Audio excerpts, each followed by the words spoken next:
Sobat Dunia Donghua, kita berjumpa kembali. Tanpa berlama-lama mari kita lanjutkan ceritanya. Selamat mendengarkan dan selamat berimajinasi. Setelah panggilan, kakak ipar terdengar, kegelapan yang mengalir seolah membeku sesaat. Sesaat kemudian, Ning Changjiu terbatuk. Ia berpura-pura batuk beberapa kali untuk memecah keheningan yang canggung, lalu berjongkok, menepuk kepala anak laki-laki itu, dan berkata sambil tersenyum, sopan sekali, nak.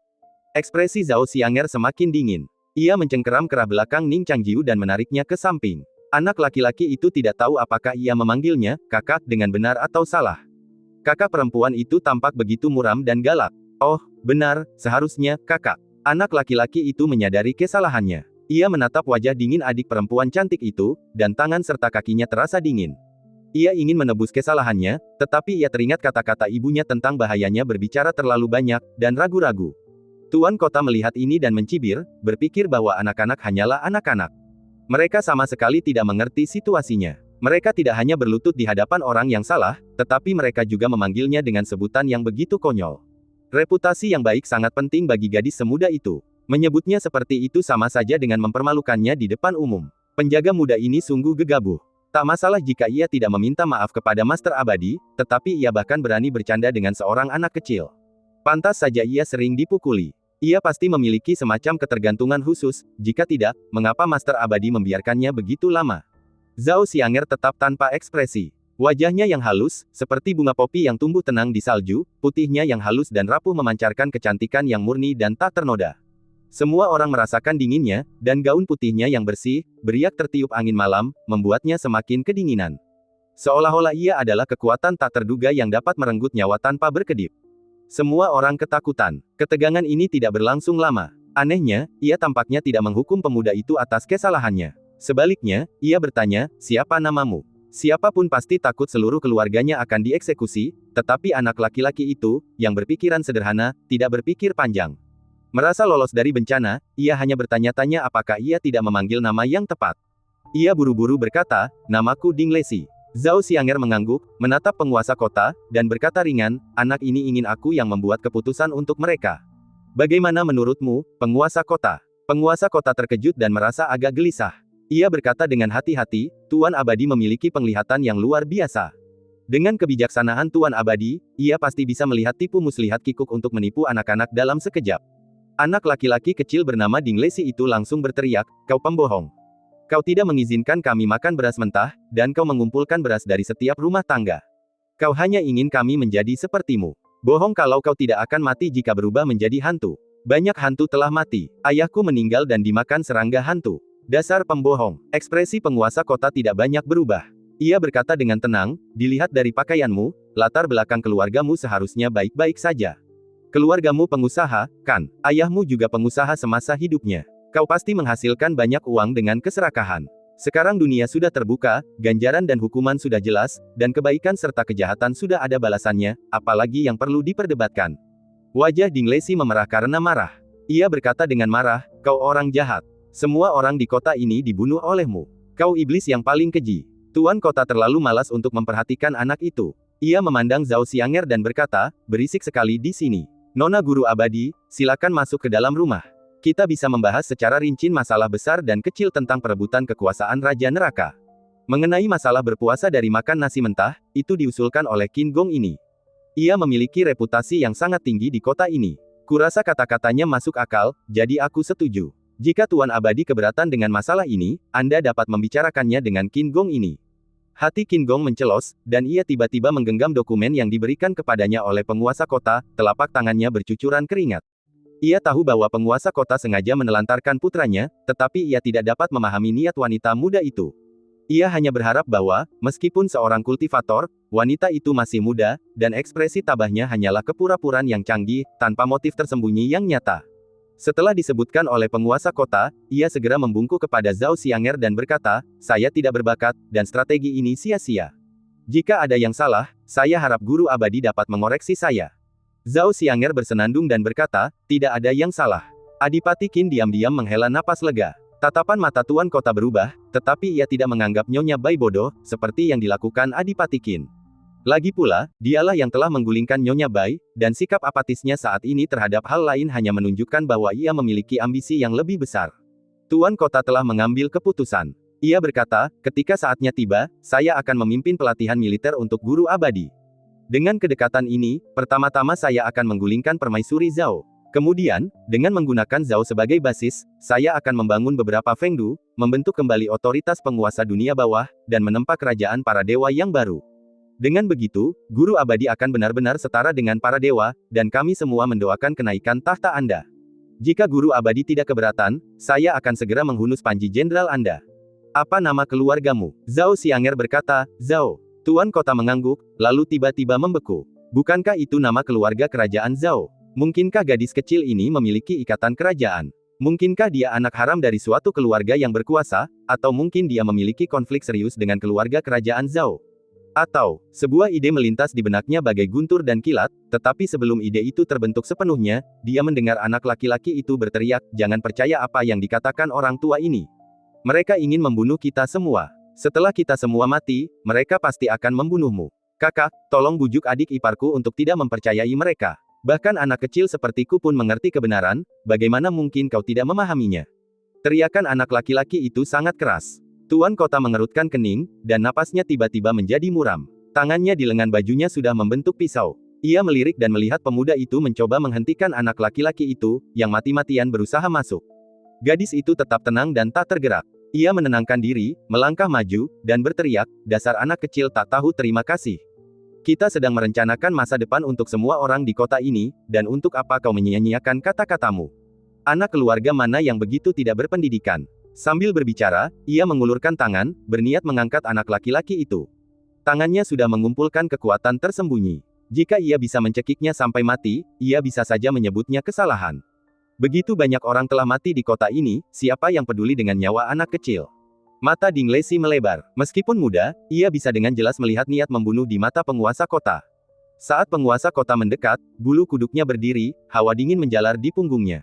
Ia membuka mulut, ingin meminta bantuan, tetapi tarikan napas yang tajam mencegah sepatah kata pun keluar. Tangan itu hampir jatuh di bahunya. Ah! Ding Leixi merasakan kulit kepalanya meledak. Hantu itu begitu dekat, ia merasa tidak ada peluang untuk bertahan hidup. Tenggorokannya tercekat, dan akhirnya ia menjerit keras. Ia menutup matanya, lalu perlahan membukanya setelah beberapa saat. Ia meraba tubuhnya, hanya untuk mendapati bahwa tubuhnya masih berupa daging dan darah. Rasa takut masih menghantuinya, dan ia menatap kota dengan mata terbelalak. Wajah sang penguasa begitu dekat, tak mampu menahan jeritannya lagi. Sang penguasa kota berlutut dengan satu tangan di bahunya, namun tangan itu lemas dan tak berdaya. Pupil mata hantu sang penguasa kota mulai membengkak. Dengan susah payah, ia menoleh dan menatap Zhao Xianger, bingung. Kenapa? Sang penguasa kota menoleh, dan Ding Leixi melihat lubang besar di belakang kepalanya. Jika hantu punya otak, tengkorak mereka pasti akan hancur dan otak mereka akan berceceran. Zhao Xianger menundukkan kepala dan mengangkat tangannya, pakaian putihnya berkibar. Cahaya merah tua menimpanya, seolah berubah menjadi cahaya bulan yang terang. Ia tidak menjawab, melainkan melirik Ning Changchang dari sudut matanya. Ning Changjiu mencondongkan tubuh ke depan, menatap sang penguasa kota yang hampir punah, dan berbisik, saya menghargai kebaikan Anda, Tuan Kota, tetapi akan sangat memalukan jika memberitahu siapapun bahwa Yang Mulia Permaisuri memberontak terhadap kita, bukan? Mata sang penguasa kota terbelalak lebar, dan pikiran yang menusuk dadanya bagai kilat pun terbentuk. Namun, semua pikirannya lenyap dengan terbentuknya pikiran ini. Ia menatap gadis bergaun putih yang berkibar, matanya dipenuhi kebencian, Zhao Xianger, kau tidak boleh. Sebelum ia sempat mengucapkan kata, mati dengan baik, arwah sang penguasa kota lenyap bagai pasir hisap tertiup angin, lenyap di hadapan semua orang. Ding Leixi terbelalak lebar, masih syok, terengah-engah. Baru ketika ia melihat arwah sang penguasa kota lenyap sepenuhnya, rasa mual dan dingin di hatinya pun sirna. Setelah menyaksikan kematian sang penguasa kota dan mengetahui identitas asli gadis bergaun putih itu, Adipati Qin merasakan gejolak di dalam dirinya, gelombang kecemasan dan gemetar. Pada saat itu, tatapan Zhao Xianger tertuju padanya, dan ia merasakan hawa dingin menjalar di sekujur tubuhnya, seolah-olah semua kegelapan di dalam dirinya telah tercurah, tersingkap satu persatu di bawah sinar bulan. Bibir Zhao Xianger sedikit melengkung saat ia bertanya, apa lagi yang kau pikirkan, Adipati Qin? Adipati Qin tak berani menatapnya lagi. Ia merentangkan tangannya dengan gemetar, menggoyangkan lengan bajunya, dan mengepalkan tinjunya, berkata, Yang Mulia, semua yang telah terjadi sebelumnya dipaksakan kepadaku oleh penguasa kota tua. Aku tak punya pilihan lain. Ini, perintah yang melarang konsumsi beras mentah. Adipati Qin langsung bereaksi, membuka dokumen yang kini basah oleh keringat, menggenggamnya, dan merobek-robeknya hingga berkeping-keping.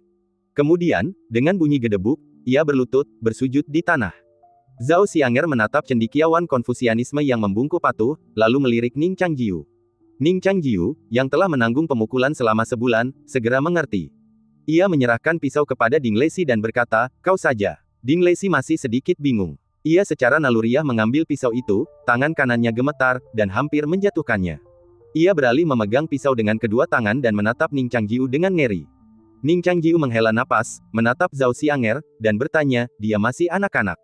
Zhao Xianger telah berbalik dan berjalan semakin dalam ke dalam rumah tua itu. Suaranya yang jernih dan dingin terdengar di kegelapan malam, "Karena kau ingin tumbuh besar di kota ini, kau ditakdirkan untuk menjadi lebih dari sekadar anak biasa." Tak lama kemudian, Adipati Qin berteriak dari belakang. Ning Changjiu memejamkan matanya sedikit, memasukkan tangannya ke dalam lengan baju, dan mengikutinya. Di gedung tinggi sebelumnya, ketidakkekalan hitam dan putih telah bersembunyi dalam bayang-bayang, siap menyerang kapan saja. Hei Wuchang duduk di kursi, mengeluarkan erhu bersisik piton, menekan senar dengan satu tangan, dan menariknya dengan tangan lainnya, seolah memegang busur tak terlihat, perlahan-lahan mengeluarkan alunan musik hening dari tabung. Ia tampak fokus, tanpa gangguan, sementara cendekiawan yang sedang berduka memandang melalui celah pintu gedung tinggi, matanya melirik gadis bergaun putih, memuji kecantikannya berulang kali, mengatakan bahwa wanita seperti itu begitu cantik hingga tak cukup untuk menggambarkan kecantikannya, dan bahwa semua pelacur di kota selama ratusan tahun tak dapat menandinginya dalam hal apapun. Ia juga menertawakan Hei Wuchang karena buta dan tak mampu melihat kecantikan yang tak tertandingi.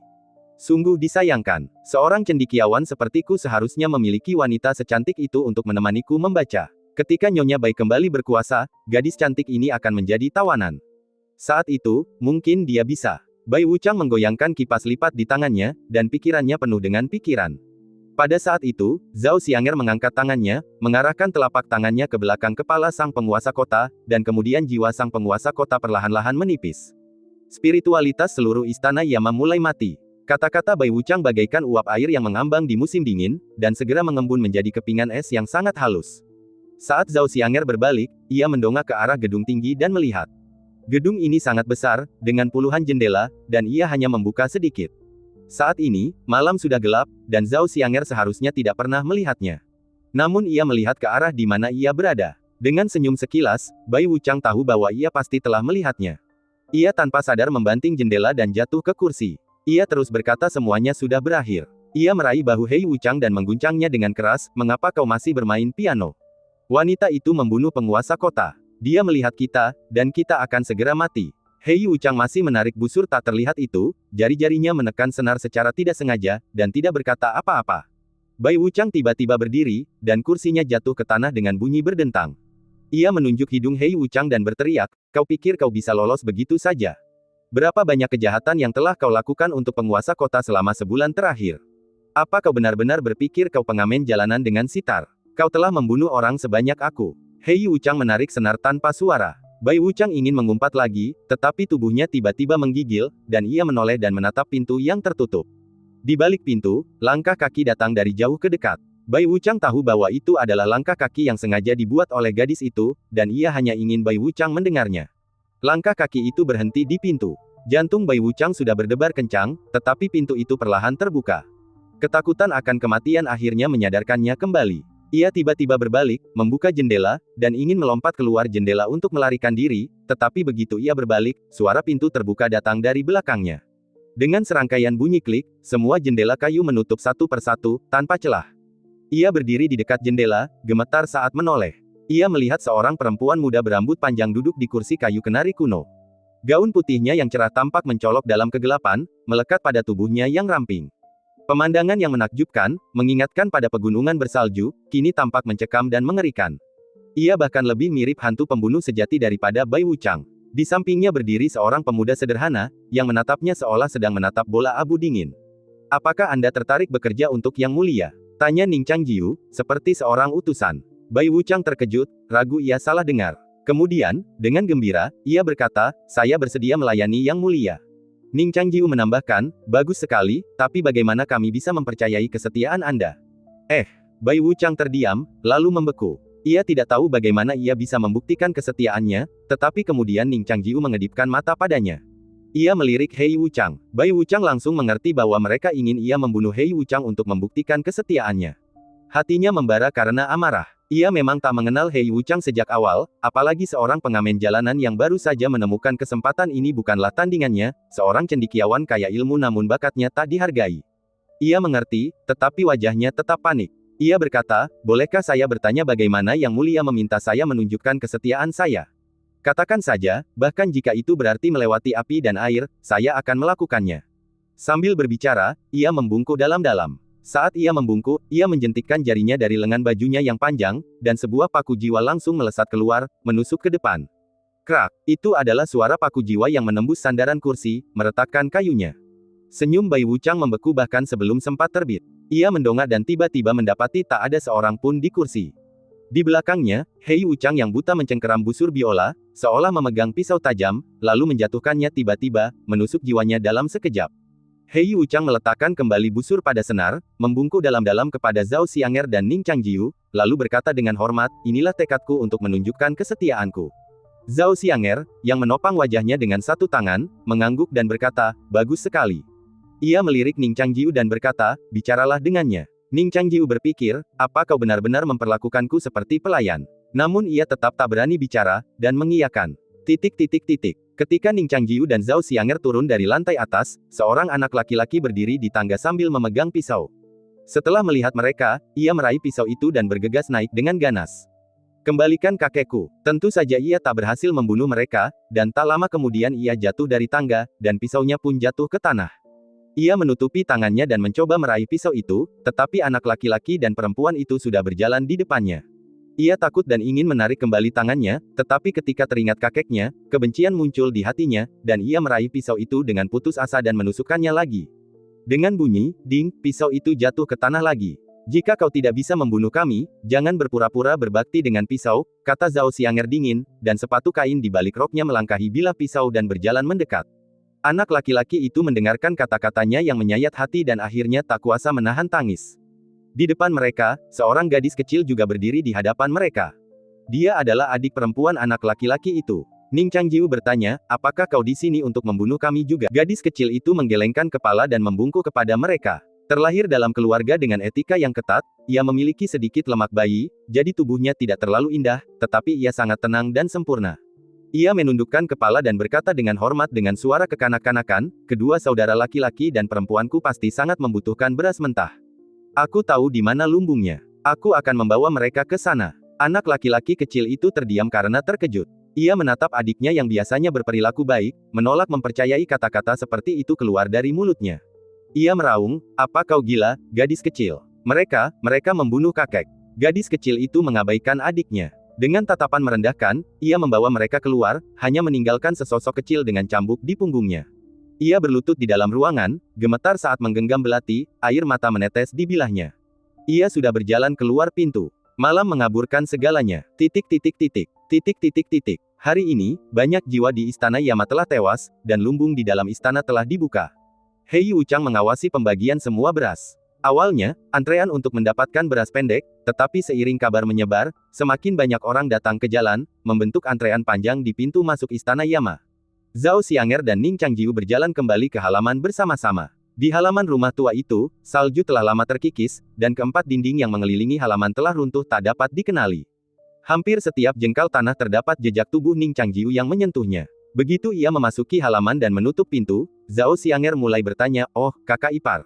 Kenapa, kau senang mendengarnya? Ning Changjiu merasakan hawa dingin di hatinya, menyadari bahwa krisisnya akan datang lagi, dan tersenyum, kata-kata anak kecil itu polos, kenapa kau peduli? Mata Zhao Xianger sedikit melengkung, dan sudut bibirnya melengkung membentuk lengkungan sarkastis, kata-kata anak kecil itu polos, tidak apa-apa jika kau tidak membantahnya, tetapi kau memujinya karena bersikap sopan. Apa niatmu, kau pikir aku tidak akan memukulmu di depan orang-orang itu? Ning Changjiu berkata, hanya menggoda anak itu. Zhao Xianger mengerutkan bibirnya dan bertanya, kau juga ada di hatimu. Apa kau pikir begitu? Ning Changjiu terdiam beberapa saat, lalu berkata, kau tunanganku, dan tidak masalah jika orang lain bercanda, kan?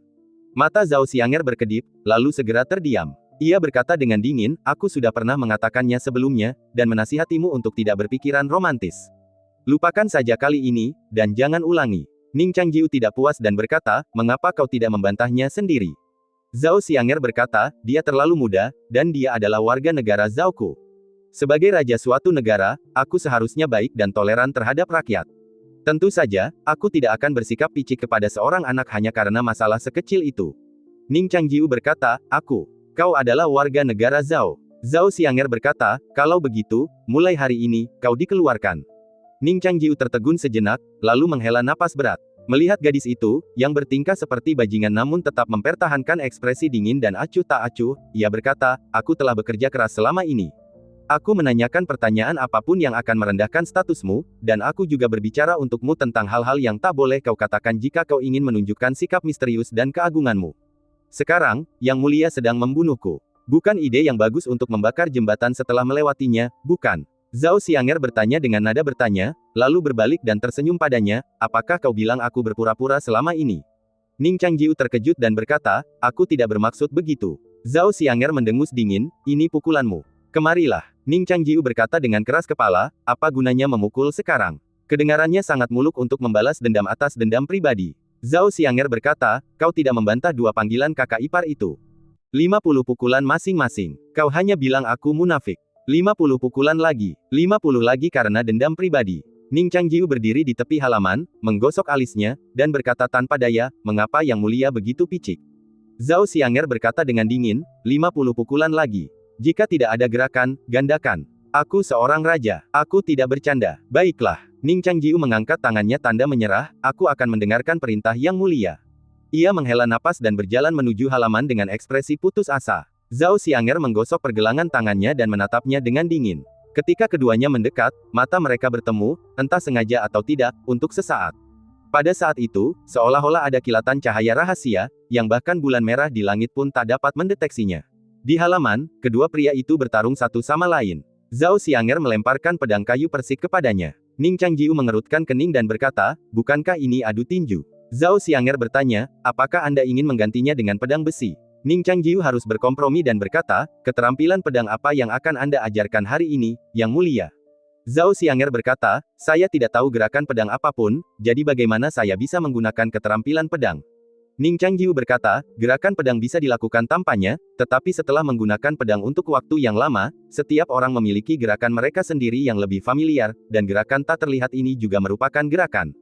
Zhao Xianger berpikir sejenak dan mengangguk, ada benarnya. Meskipun dia setuju dengan sudut pandang Ning Changjiu, kecepatan pedangnya tidak melambat sama sekali. Pedang kayu persik itu menyapu tanah beku yang gelap, dan saat sosoknya melompat ringan, ujung pedang itu jatuh dari langit dan menusuk ke arah dada Ning Changjiu. Ning Changjiu menarik pedangnya, dan ujung pedang kayu itu meluncur di sepanjang alur poros tengah badan pedangnya, sedikit menekan sosok Ning Changjiu. Kedua pedang kayu itu saling menusuk dan menangkis, lengan dan rok mereka berputar-putar saat mereka saling bersentuhan, menutupi lintasan mereka. Kedua tusukan itu mengenai sudut setajam silet. Di antara dua pakaian putih itu, bayangan pedang kayu itu berkelebat seperti burung pipit yang menukik, kontak sesaat mereka mengagetkan derit kayu yang teredam. Kedua pedang itu terhuyung, bilahnya bertabrakan, meluncur ke depan. Seolah-olah dengan telepati, mereka memutar pergelangan tangan mereka secara bersamaan, bila mereka berputar serempak. Jika ini adalah dua pedang besi fleksibel yang dipenuhi energi spiritual, mereka mungkin akan kusut seperti mie. Sebaliknya, kedua pedang kayu itu berbenturan, hanya menciptakan serpihan kecil.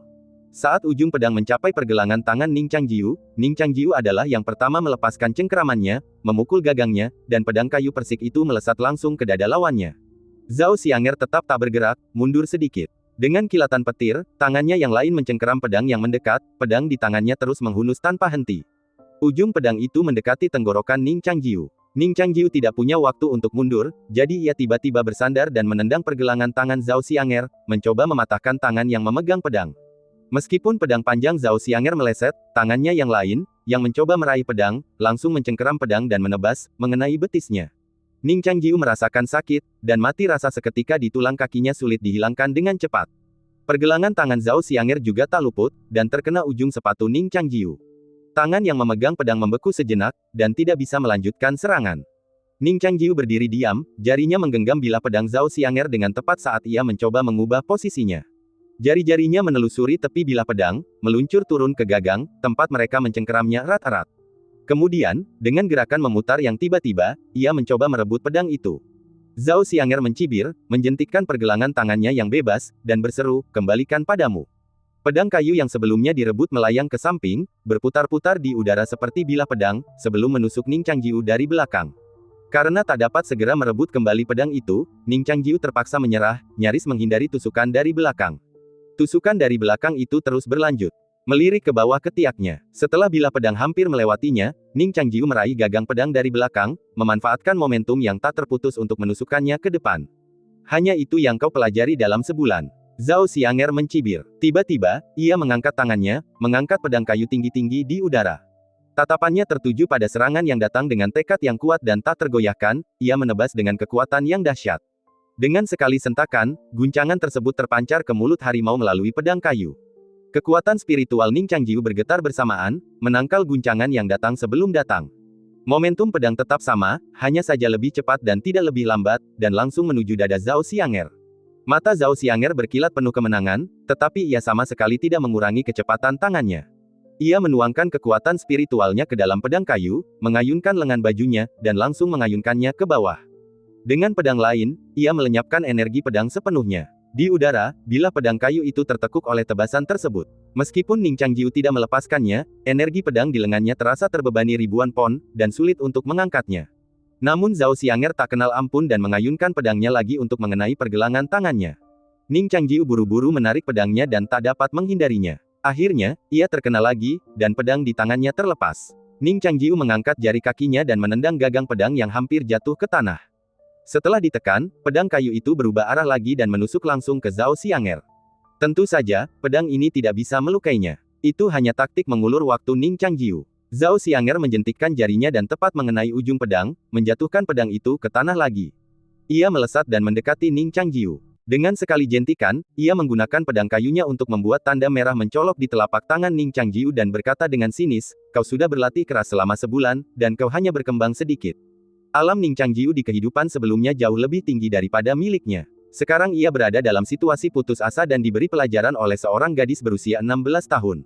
Ia juga marah. Ia mengulurkan tangan untuk meraih pedangnya dan berkata, "Kalau kau punya nyali, ayo kita bertarung pedang di alam yang sama." Zhao Xianger tidak merasa malu untuk menekan wilayah kekuasaannya. Ia membuka tangan Zhao Xianger untuk meraih pedang dan berkata, "Memangnya kenapa kalau kau bisa tak terkalahkan di wilayah kekuasaan yang sama? Kalau kau bertemu musuh, berapa banyak wilayah kekuasaan yang bisa kau buat dia menekan dirinya sendiri?" Sambil berbicara, Zhao Xianger kembali menerjang maju dengan pedangnya, melepaskan aura pedang yang tak terhitung jumlahnya, mengepung Ning Changjiu yang tak bersenjata, dan memuntahkannya satu persatu, memaksanya terus mundur. Pedang kayu itu menembus bayangan pedang dan mengenai telapak tangannya lagi. Ning Changjiu menarik tangannya dan meremasnya erat-erat untuk meredakan rasa sakit. "Aku memintamu untuk membantuku menahan pukulan, bukan untuk menggunakan kekerasan," kata Ning Changjiu sambil menghindari serangan Zhao Xianger dengan susah payah. Zhao Xianger kembali memukul telapak tangannya dan berkata, "Lu jia-jia bisa, tapi aku tidak." Ning Changjiu meletakkan tangannya di belakang punggung dan melangkah terhuyung-huyung untuk melarikan diri. Sosok Zhao Xianger secepat angin, dan sepertinya ia sedang mendekatinya. Ia mengulurkan tangannya dan menangkis dada Ning Changjiu, menangkis serangannya. Dengan tangan yang lain, ia memukul punggung Ning Changjiu dengan bilah pedangnya. Dengan 3 tamparan berturut-turut, ia menjatuhkannya ke tanah. Energi pedang Zhao Xianger kembali menyerang, dan berhenti tepat di depan alisnya. Zhao Xianger tiba-tiba bertanya, "Apakah kau benar-benar ingin aku menyerangmu?" Ning Changjiu tersenyum, menggelengkan kepala, dan berkata dengan ekspresi yang sangat tegas, "Tidak perlu. Yang mulia benar, saat bertarung melawan seseorang, bagaimana mungkin musuh membiarkanmu melewati setengah wilayah kekuasaan?" Zhao Xianger berbisik, "Jika aku tidak menyerangmu, aku hampir saja membunuhmu." Ekspresi Ning Changjiu masih serius, seolah-olah ia sedang memberikan instruksi, "Jangan khawatir, aku tidak akan mati." Zhao Xianger mengangguk pelan. Ekspresi Ning Changjiu menjadi rileks, dan ia berkata sambil tersenyum, "Jika Yang Mulia benar-benar berani menantangku, kaulah yang akan terbaring di tanah sekarang. Aku orang yang sangat pendendam, jadi jangan harap aku akan menunjukkan belas kasihan." Mencari kematian. Zhao Xianger sedikit mengerucutkan bibirnya, wajahnya yang secantik es dan salju miring ke samping, rambut hitamnya berkibar liar, ia mengayunkan lengan bajunya yang lebar, menghunus pedang, lengan dan pedangnya hampir membentuk garis, dan di punggungnya yang tegak, gaunnya yang terkulai hampir membentuk garis dengan lehernya, keanggunannya tak tertandingi. Ning Changjiu menahan semua ekspresinya, dan mencoba meraih ujung pedang dengan jari-jarinya. Kemudian, jeritan Ning Changjiu terdengar di halaman. Ning Xiaoling, yang sedang membersihkan ruangan di balik pintu, mendesah, meletakkan sapu ke samping, berjalan ke balik pintu, membuka pintu sedikit, dan diam-diam melihat keluar. Dia merasa sedikit kesal, berpikir apa yang salah dengan kakak laki-lakinya, dia tidak datang menemuiku lebih dulu setelah pulang, dan dia berkelahi dengan Sister Xiang'er, tahu bahwa dia tidak bisa menang tetapi masih bertarung, kakak laki-laki pasti gila. Setelah beberapa ronde pertarungan, Ning Changjiu kalah seperti yang diharapkan, dan hampir tidak memiliki kesempatan untuk melawan.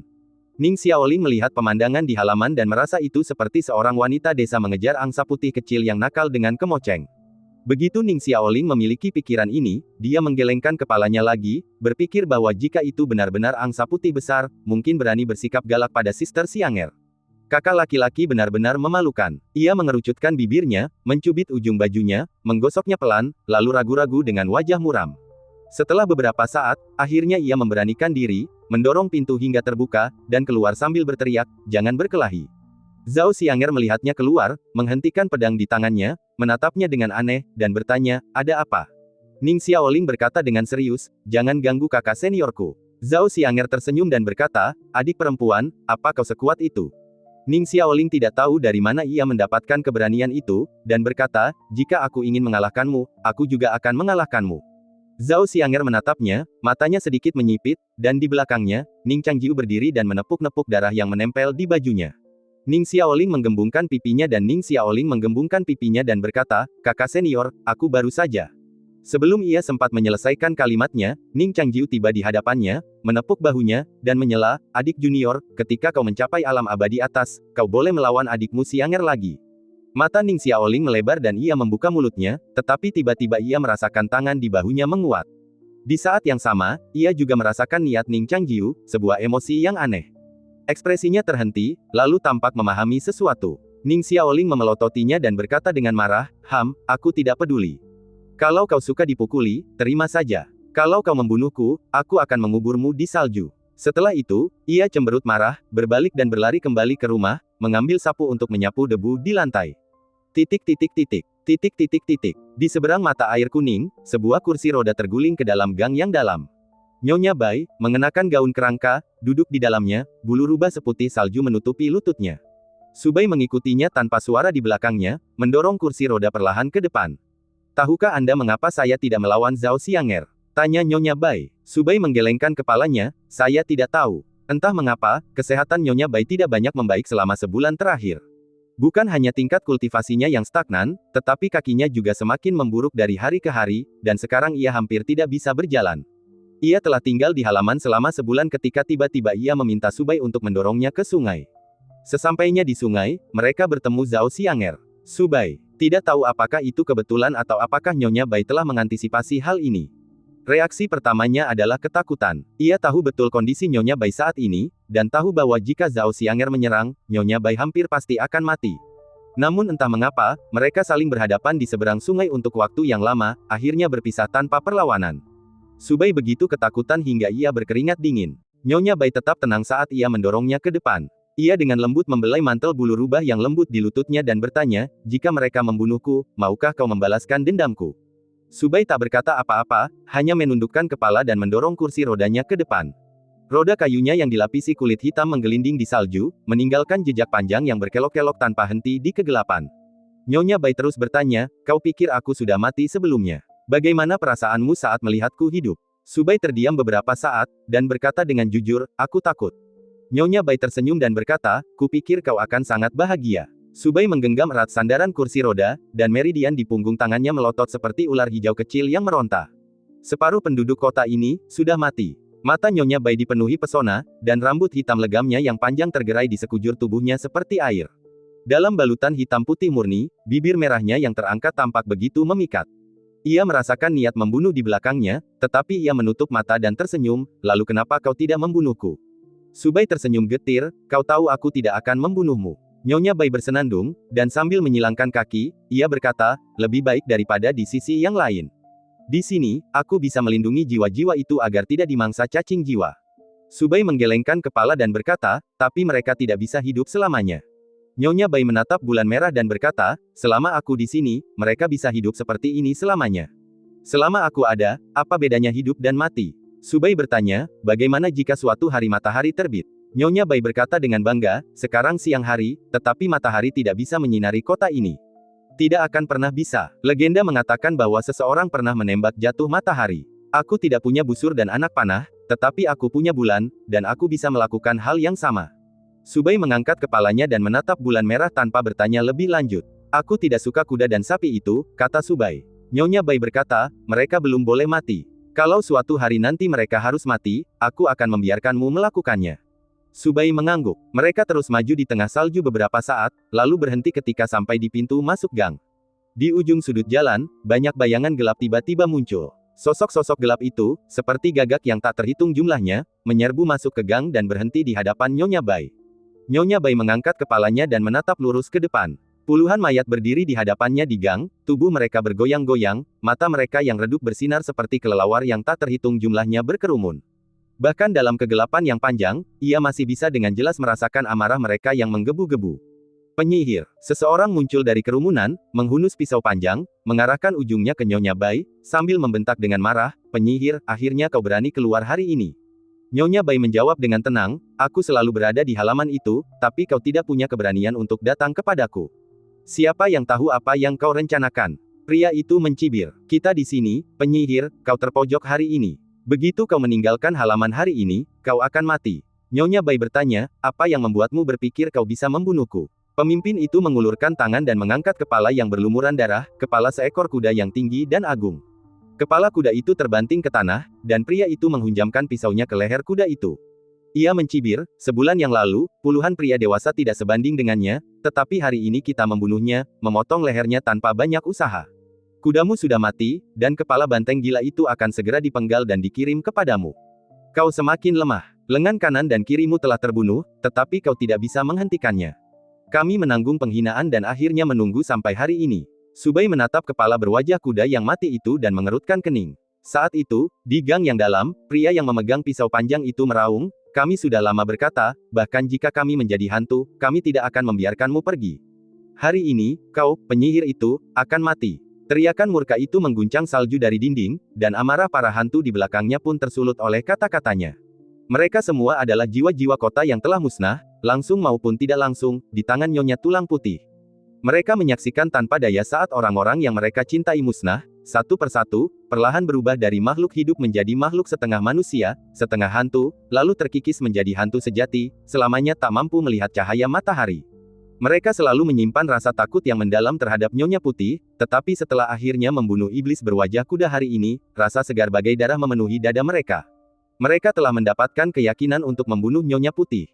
Pada hari itu, Nyonya Putih juga kebetulan meninggalkan halaman dan mencapai tepi dunia bawah. Seperti mereka yang berada di sisi lain, mereka juga menyaksikan dari jauh, dengan cemas menunggu hasil pertempuran ini.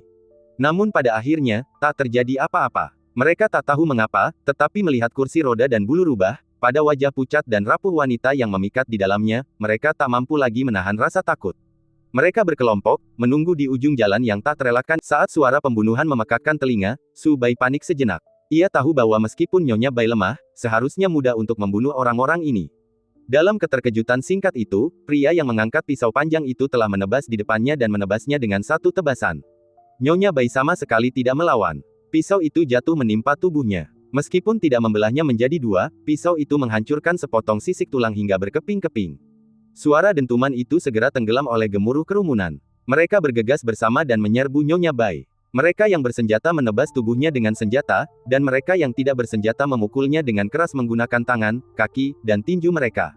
Wanita yang duduk di kursi roda itu bagaikan karang putih di tengah arus hitam, didorong mundur oleh kerumunan, terkadang tenggelam dan terkadang menunjukkan sedikit warna. Subai berdiri di sana, dan segera terdorong ke tanah. Ia benar-benar panik, menyaksikan orang-orang itu menenggelamkan Nyonya Bai. Pedang dan kapak berjatuhan, meskipun tidak menyebabkan luka parah, meninggalkan bekas darah tipis di tubuhnya.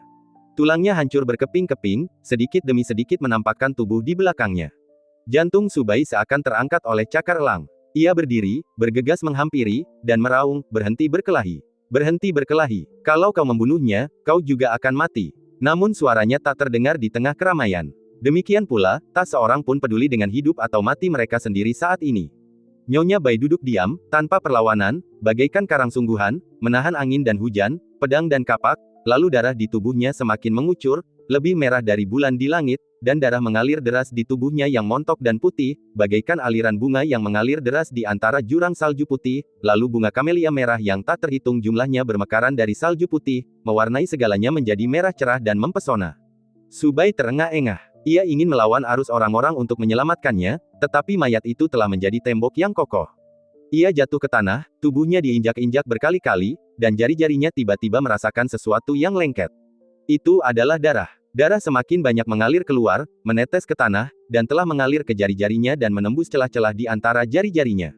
Nyonya Bai sedang disiksa sampai mati saat ini, tetapi wajahnya tidak berubah sama sekali, seolah-olah luka di sekujur tubuhnya tidak ada hubungannya dengan dirinya.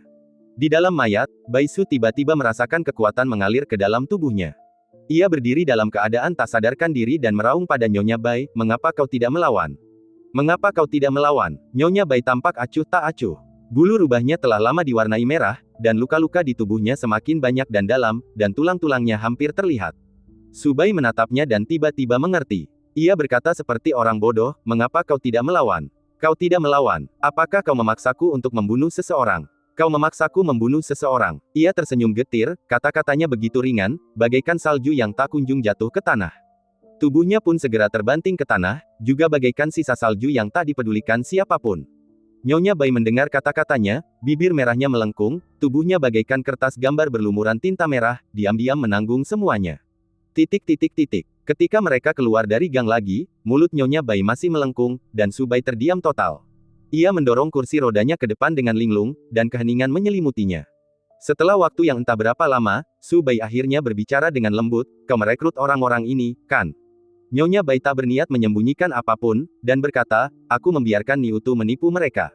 Subai bertanya lagi, "Kau hanya ingin memaksaku membunuh orang?" Nyonya Bai mengangguk dan berkata, "Bagaimana rasanya membunuh orang?" Subai berhenti, menggoyangkan tubuhnya beberapa kali, lalu berlutut di tanah. Bagian putih matanya dipenuhi semburat merah pekat, yang sangat mengerikan. Nyonya Bai sama sekali tidak merasa kasihan padanya. Ia hanya menatap rembulan di langit dengan samar, mengangkat tangannya pelan, seolah ingin menggenggam rembulan di telapak tangannya dari kejauhan. Ia tersenyum dan berkata, "Yan Luo sudah mati, Bai Wuchang juga sudah mati, 150 pukulan masih kurang, tambah 50 lagi.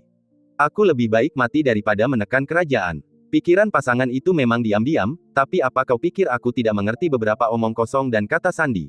Apa gunanya bersusah payah berpura-pura bodoh dan diam-diam memperbaiki kerajaan? Jika aku ingin dunia runtuh, bisakah kau menghentikannya? Bulan merah menggantung tak bergerak di langit. Tak ada awan di sekitarnya, hanya hitam abadi. Bagaikan lubang yang terbakar di tirai gelap, namun tak seberkas cahaya pun bisa menembusnya, seolah sisi dunia yang lain juga lautan gelap.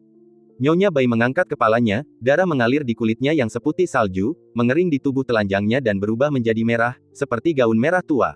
Darah itu juga menggelapkan rambut panjangnya. Tengkorak yang retak masih menggantung di tubuhnya, seperti cacing tulang yang tak terhitung jumlahnya mengerumuni dan menggigit tubuhnya. Nyonya Bai menatap bulan merah itu lekat-lekat, dan bulan merah itu pun menatapnya lekat-lekat. Mata gelapnya bagaikan genangan air yang memantulkan cahaya bulan. "Zhao Xianger, Ratu Zhao, pantas saja kau tak berani menyeberangi sungai untuk membunuhku. Jika kita bertemu di tempat lain, kita pasti sudah bertarung sampai mati sejak lama, kan?" Nyonya Bai tersenyum, wajahnya yang pucat tampak aneh di bawah sinar bulan merah. "Bagaimana kau bisa memenangkan permainan ini jika kau selalu berhati-hati dan tidak berani membalikkan papan catur?" Subai berlutut di tanah, dan setelah waktu yang lama, ia perlahan berdiri. Sendi-sendinya terasa kaku. Ia meraih kursi kayu dan menopang dirinya. Nyonya Bai berkata, "Kembalilah ke halaman." Subai menatapnya. Bahunya seperti tulang yang terpotong oleh pisau dan kapak putih, dan terasa sangat kurus.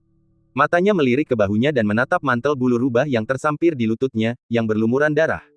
Tadi, mayat-mayat datang dan pergi seperti air pasang, dan ia dipenuhi luka, tetapi mantel bulu rubah itu tidak bergerak, masih tersampir di lututnya, diam-diam menggantung, berlumuran darah.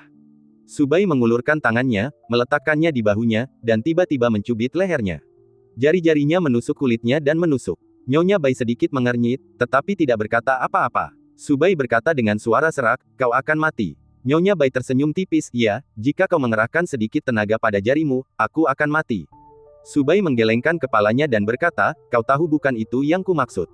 Nyonya Bai mengangkat tangannya dan dengan lembut mendarat di lehernya, menyentuh punggung tangan Subai yang urat-uratnya menonjol dengan lembut, lalu mengambil beberapa tetes darah yang mengalir dari lehernya, memasukkannya ke mulutnya, dan menyesapnya, yang rasanya begitu manis.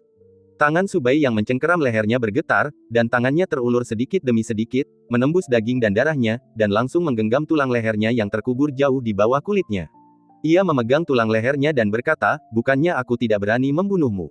Ekspresi Nyonya Bai tetap tidak berubah, dan berkata, jika kau membunuhku sekarang, Feng Du akan kehilangan keseimbangan, dan seluruh kota Lin He akan runtuh.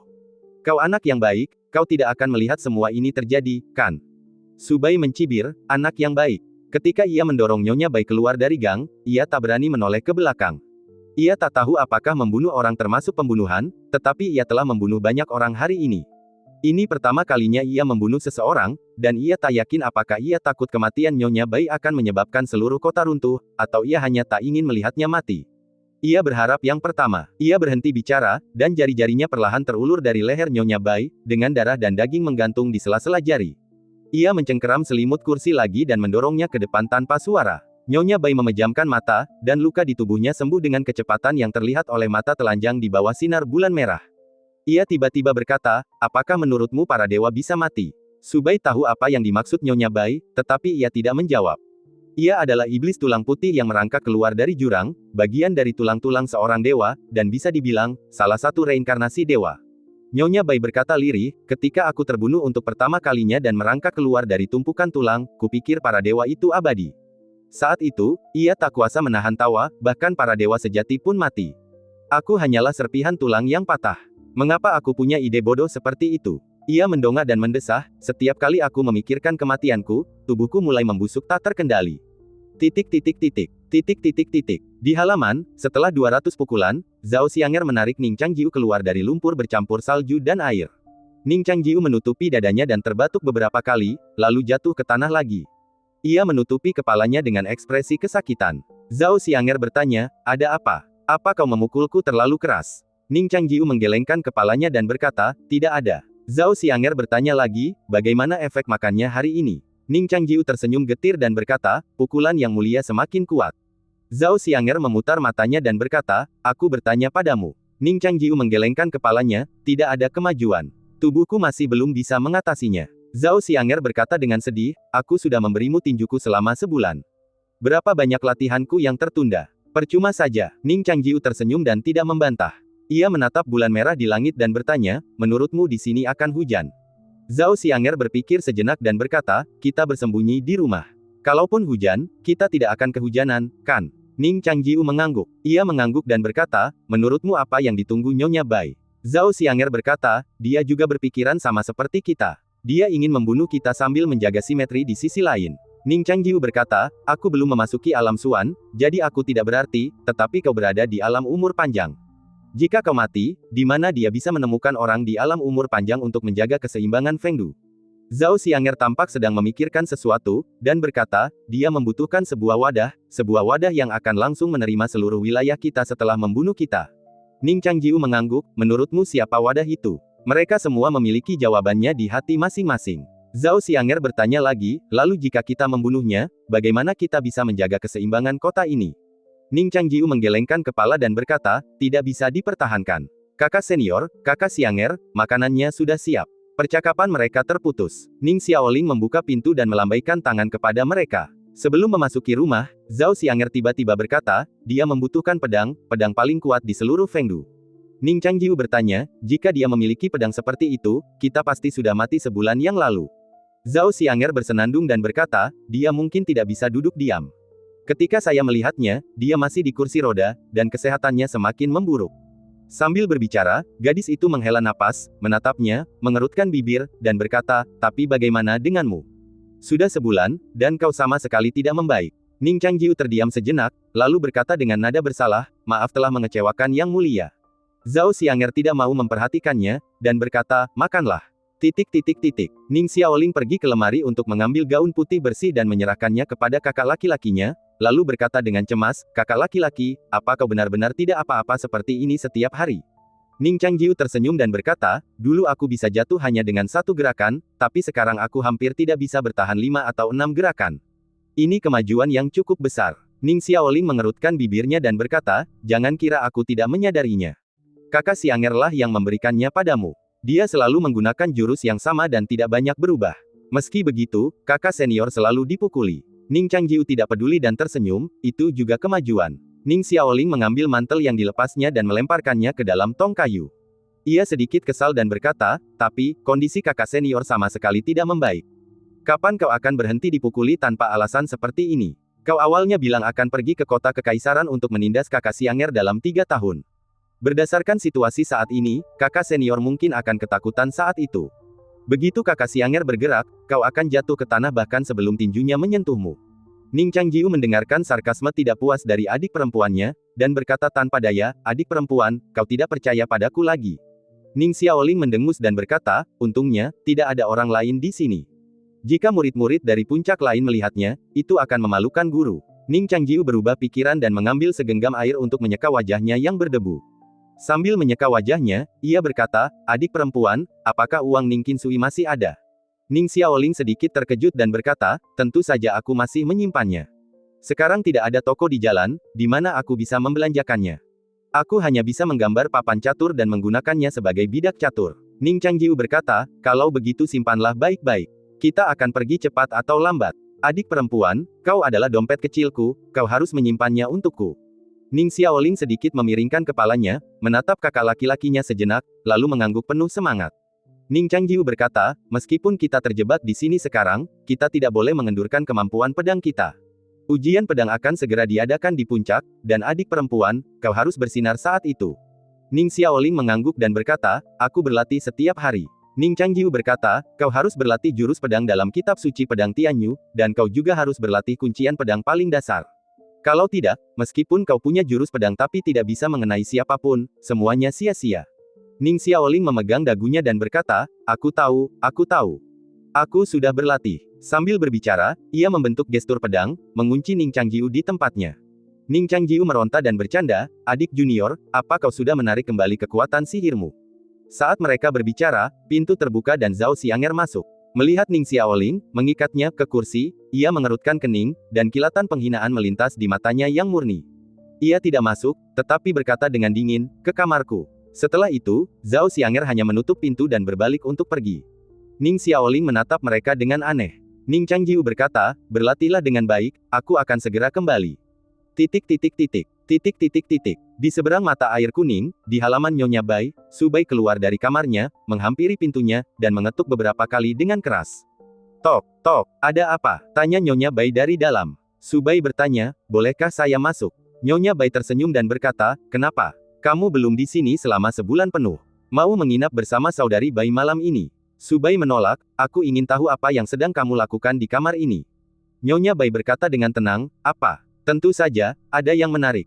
Mau ikut juga. Akan lebih menarik kalau kita melakukannya bersama. Su Bai menggertakkan giginya ketika mendengar ini. Ia telah mengalami bulan yang sangat gelap ini.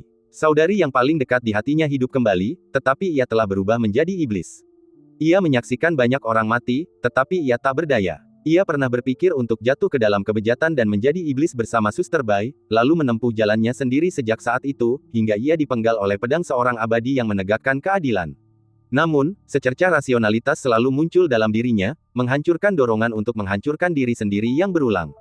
Ia sering teringat kata-kata pemuda berpakaian putih saat memaksanya berlutut. Yang harus dibunuh oleh para kultivator adalah iblis-iblis jahat yang mendatangkan malapetaka di langit dan bumi, dan hantu-hantu hidup yang menyamar sebagai manusia yang berkeliaran di dunia fana.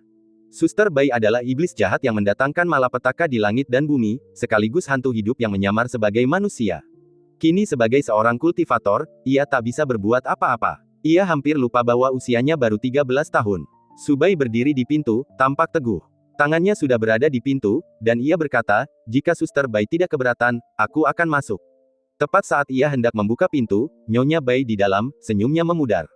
Sebuah suara dingin memanggil, keluar. Genggaman Su Bai semakin erat. Nyonya Bai mencibir, dan pintu terbuka sedikit, lalu seberkas cahaya menyambar, mengenai dada Su Bai dan menjatuhkannya ke tanah. Su Bai menutupi luka di dadanya, berjuang untuk bangkit dari tanah, dan terus berjalan ke pintu, mencoba mendorongnya hingga terbuka. Nyonya Bai berkata dengan dingin, aku memberimu wewenangmu. Aku bisa mengambilnya kembali kapan saja aku mau. Aku tahu kau ingin melakukan sesuatu untuk orang lain, tapi itu sia-sia. Kau selalu menjadi perahu di sungai, bukan yang memegang kemudi. Ikuti saja arusnya. Su Bai mengabaikannya dan terus membuka pintu. Nyonya Bai mengibaskan lengan bajunya lagi dan menjatuhkannya ke tanah. Subai bangkit lagi dan bergegas maju, jari-jarinya tersangkut di celah pintu, tetapi pintu kayu sederhana ini terasa berat 1000 pon. Ia berusaha sekuat tenaga tetapi hanya bisa mendorongnya perlahan. Nyonya Bai tampak sangat marah. Ia mengangkat tangannya dan ingin memotong jari-jarinya yang tersangkut di pintu kayu. Subai juga bergegas maju dengan sekuat tenaga. Suara pecah yang tiba-tiba mengagetkan pintu kayu, yang pertama kali runtuh di bawah tekanan kedua kekuatan itu. Pintu itu pecah berkeping-keping, pecahan-pecahannya terlempar ke belakang dengan kecepatan tinggi, setajam pisau, banyak yang menusuk tubuh Subai. Ia menggertakkan gigi dan jatuh kembali ke dalam rumah, berjuang untuk mengangkat kepalanya. Di dalam, desahan samar Nyonya Bai bergema. Subai menatap, matanya terbelalak tak percaya pada pemandangan di depannya. Nyonya Bai duduk di kursi roda, mantel bulu rubahnya terangkat dari lututnya, memperlihatkan roknya yang menggantung telanjang di bawah. Kakinya telah terpotong, dan di lengannya, ia memegang tulang-tulang kakinya. Dengan satu tangan, ia menahannya di tempatnya, dengan tangan lainnya, pisau tulang, dengan cermat membentuknya menjadi pedang. Tidak ada gagang, hanya bilahnya sendiri. Bentuknya seperti pedang terbang. Subai menatap kaki yang patah itu, sangat terkejut, apa yang kau lakukan? Nyonya Bai menenangkan diri. Ia mengamati dua pedang tulang di tangannya, seolah mengagumi lukisan yang tak tertandingi, ekspresinya memabukkan, aku sedang mengasah pedang. Subai menunjuknya dengan bingung, tapi kau. Nyonya Bai tersenyum dan berkata, kau pikir mereka begitu mudah dibunuh?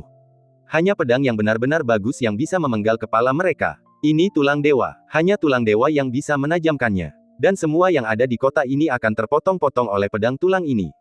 Inilah yang telah kulakukan selama sebulan terakhir. Sekarang kau melihatnya, apa kau puas? Sambil berbicara, ia mengangkat ujung roknya agar Subai bisa melihatnya lebih jelas.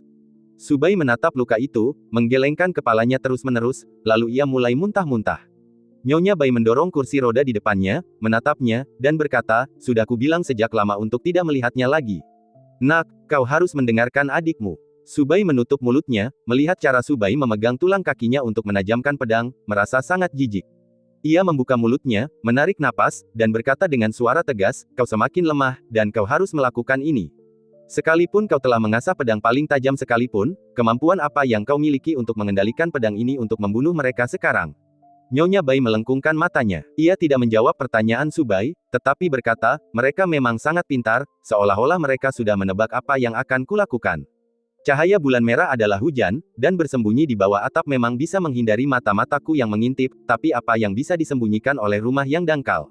Mereka membunuh Bai Wuchang dan penguasa kota dengan gembar-gembor sebelumnya, karena takut aku tidak akan melihatnya. Bukankah mereka hanya ingin menggunakan keseimbangan di sisi lain untuk mentransfer kekuasaan mereka kepada pemuda itu? Nyonya Bai tertawa dan bergumam dalam hati, setelah wilayah kekuasaan ditambahkan, mereka berpura-pura membuat Zhao Xianger marah dan berkata akan memberinya makan. Tinju, hanya ingin mengkonsolidasikan wilayah kekuasaan baru, entah sudah berapa banyak wilayah kekuasaan yang telah kutingkatkan, sepadan dengan usaha yang telah kulakukan untukku.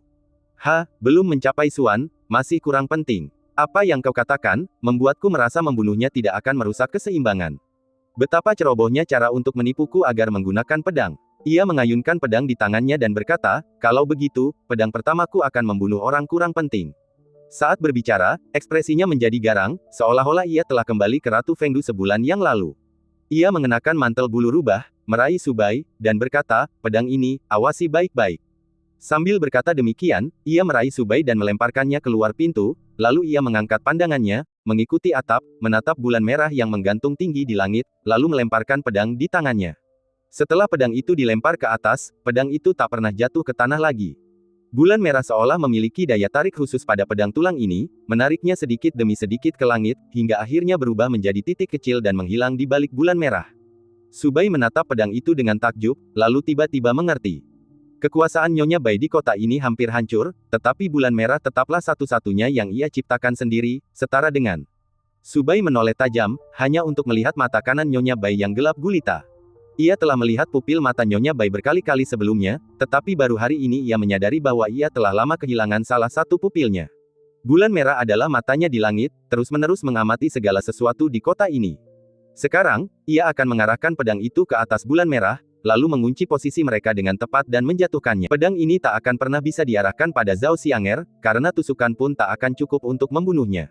Demikian pula, ia tak mungkin membunuh Ning Changjiu yang licik. Terlebih lagi, menurut penilaiannya, Ning Changjiu diam-diam telah menembus pertahanan, membuatnya semakin sulit dibunuh. Jadi, target pedang itu mungkin Mata Subai terbelalak, teringat gadis kecil berbusana Tao, yang usianya tak jauh lebih tua darinya. Nyonya Bai menyaksikan pedang itu melayang ke langit, lalu tertawa, menurutmu, pedang seindah itu jatuh dari langit, harus disebut apa?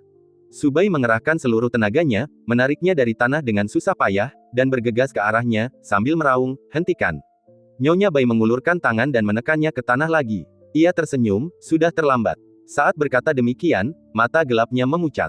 Hong Yue telah mendeteksi lokasi napas kehidupan di dalam rumah, dan ujung pedang telah terkunci dengan akurat, dan jangkauan serangan pedang tulang ini mencakup seluruh rumah. Pedang jatuh. Nyonya Bai mengeluarkan perintah. Di tengah bulan merah, semua cahaya berkumpul di tengah dan mengembun menjadi satu titik. Seperti yang dipikirkan Nyonya Bai, sebilah pedang panjang dengan jejak cahaya merah menyala menembus bulan merah dan jatuh lurus ke bawah. Pedang panjang itu awalnya masih seukuran jarum, tetapi saking cepatnya, pedang itu seperti terbakar. Dalam sekejap mata, pedang itu seperti meteor yang memahat tanah. Tempat yang ditunjuknya adalah rumah tempat Ning Xiaoling berada. Pada saat itu, Ning Changjiu kebetulan keluar dari kamar Zhao Xianger. Di depan matanya, pedang tulang itu turun, cahaya merahnya semakin kuat. Senyum Nyonya Bai melebar. Di matanya, Ning Xiaoling adalah beban yang sungguh tak berarti, bahkan mungkin hanya seorang suan tingkat atas atau tongsian tingkat awal.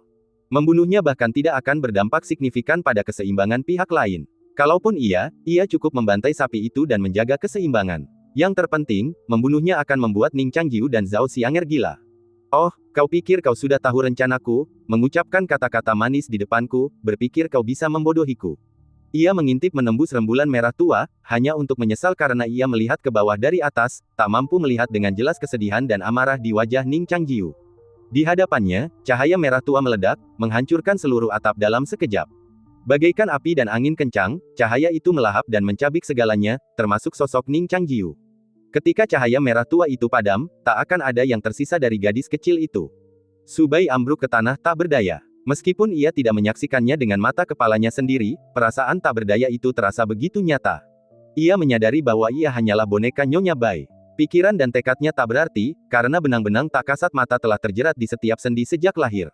Ia mengangkat kepalanya dan menatap Nyonya Bai, tetapi tiba-tiba mengerutkan kening. Senyum di wajah Nyonya Bai tiba-tiba memudar. Rumah itu telah menjadi reruntuhan. Cahaya merah menghilang, dan asap serta debu pun mengendap. Ning Xiaoling terhuyung berdiri, tubuhnya penuh luka, tetapi di tangannya ia menggenggam pedang yang terbuat dari tulang tajam. Ia tersenyum lemah pada Ning Changjiu, "Kakak, apakah Xiaoling kantong uang yang bagus?" Ning Changjiu menghampirinya, memeluknya, dan tersenyum, "Adik perempuan memang yang terbaik." Ning Xiaoling bersandar di dadanya. Di seberang mata air kuning, Nyonya Bai bergumam pada dirinya sendiri, bagaimana ini mungkin? Kemudian, ia teringat percakapan sebelumnya. Ning Xiaoling tak tega melihat kakak laki-lakinya dipukuli, jadi ia keluar dari ruangan dan ingin mengatakan sesuatu, tetapi dihentikan oleh Ning Changjiu. Ia tidak terlalu ambil pusing dengan kejadian ini saat itu, tetapi sekarang ia menyadari bahwa Ning Changjiu benar-benar belum mencapai terobosan. Ia telah menyegel tubuhnya, dan Feng Du tak punya pilihan selain memberikan semua alam tambahan itu kepada Ning Xiaoling. Sekarang, ia seharusnya berada di alam atas Tongxian, dekat dengan alam umur panjang. Jika ia siap, ia mungkin bisa menangkap pedang itu. Dan Ning Xiaoling memang siap. Mengikuti instruksi kakak laki-lakinya, ia telah memasang banyak kunci pedang untuk perlindungan. Ia dan kakak laki-lakinya sudah begitu dekat sehingga kata-kata tak lagi diperlukan. Di ruangan itu, Ning Changjiu juga mengawasi Hong Yue, memperingatkannya saat pedang itu muncul, memungkinkan Ning Xiaoling menghindari hantaman pedang tulang tepat waktu. Nyonya Bai tertawa terbahak-bahak, melemparkan pedangnya yang lain tinggi-tinggi ke udara dan melemparkannya ke arah Hong Yue. Sementara itu, Ning Changjiu mengangkat kepalanya dan menatap Hong Yue, seolah membalas tatapannya, senyum tipis tersungging. Dan cerita pun berakhir, nantikan cerita selanjutnya. Terima kasih telah mendengarkan.